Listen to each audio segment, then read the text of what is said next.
Hello guys, welcome back to the channel. In this today's tutorial, I'm going to show you how you can create your story on Instagram. So guys, first of all, let's just create a story on Instagram. So we can tap on your story right here to create a story. Then we can select a photo that we want to post as at your story on our Instagram. And for example, I'm going to post my wallpaper like this. And if you want to add yours, the first thing you're going to do is clicking on the sticker button. Then you're going to select the add yours option, this one. And for example, I'm going to write spill your wallpaper.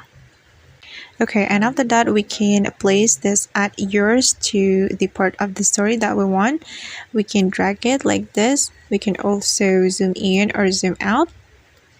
Then after we're done editing our story, we can tap on your story right here to post the story to our Instagram account. Okay, and now the story is being posted, and I'm going to check it. Okay, and now the add your story has been created, and that's how we can create add your story on Instagram. I hope this tutorial will be helpful for you. Thank you so much for watching, and see you on the next video.